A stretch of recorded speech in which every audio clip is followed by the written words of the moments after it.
The mother's ear. The son quickly took on responsibilities because there was only his mother in the family. The mother worked hard day and night without rest. Her fingers were calloused, and her face was pale. Her son was an excellent student and well-liked in class, but he never mentioned his family or his mother in school. Why? The mother was disabled. Although she could hear, she had lost her outer ear. The exterior only had a little flesh remaining, but it seemed like a flat surface. Not only did her son avoid looking at her, but he also didn't want to talk to her. The mother knew her shortcoming had cast a bad shadow on her son, so she never blamed him. She was always careful, using her hair to cover the ear area. They lived on a hillside, which is why they never had contact with the outside society.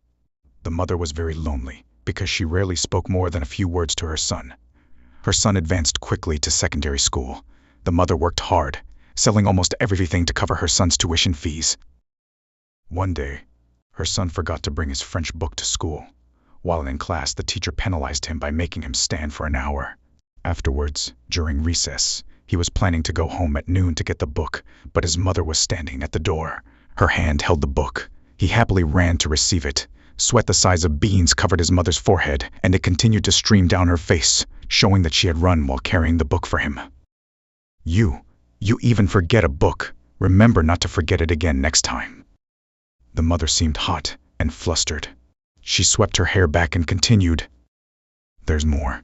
This is the money I just got from selling eggs. Take it for your daily spending." She finished speaking and took her son's hand. The surrounding students secretly laughed. Some laughed loudly. They were all city kids who had never seen such a poor woman. Furthermore, when she swept her hair back, they noticed the missing ear. A moment later, the sound of mocking laughter filled the classroom. The son felt terrible. His face turned red, and he loudly shouted at his mother, "Who called you here? Get out." The mother felt ashamed. Tears streamed from both her eyes. She raised her hand with the intention to strike her son, but he caught her hand tightly. Her son fought back and slapped her. The mother tried to cover her face and ear, then cried bitterly. This was the first time she had cried in front of so many people, especially in front of her son. After this incident, she still did not blame her son, and she remembered his words, never to be among people and say she was his mother. Not long after, the mother's hair fell out significantly, and her facial skin became wrinkled.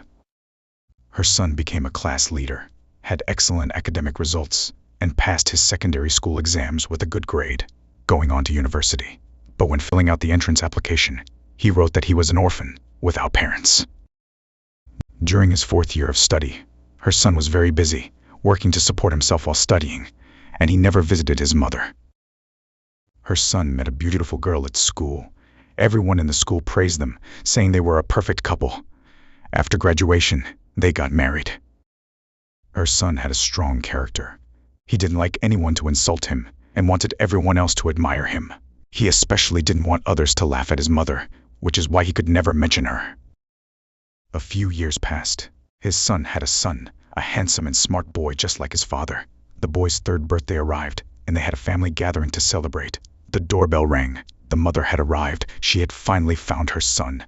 At that moment, her hair was white. No, that's not enough. Most of her hair had fallen out, and the missing ear had become an unchangeable defect. The little boy said, "Oh dear, no ear, such a monster." Her son quickly hugged the child and scolded his mother. "You still dare to come looking for me? You're old and still not dead." He finished speaking and closed the door. After that incident, the villagers spread the word that the mother had fatally banged her head against the wall. "I don't want to be a burden to my son." These were the last words the villagers heard before she killed herself. Her son had no choice but to reveal the truth. He acknowledged his mother and held her funeral, despite many people's disapproval, so that he wouldn't be called an ungrateful child. The mother's remaining possessions were minimal: a house, an old stove, a metal bowl, and a bed. Then, beneath the bed, he noticed a box. Inside the box were old clothes she was never seen wearing on ordinary days.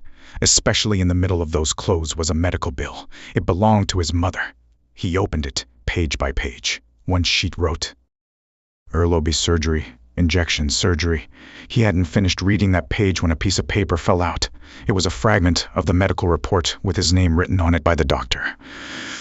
On the back of that page it wrote, immediate relative, and the mother has the same blood type. Ear surgery is possible. If you were that son, how would you feel? Do good deeds while the opportunity is bright. A Cambodian proverb meaning, don't wait until it's too late to show gratitude or do good.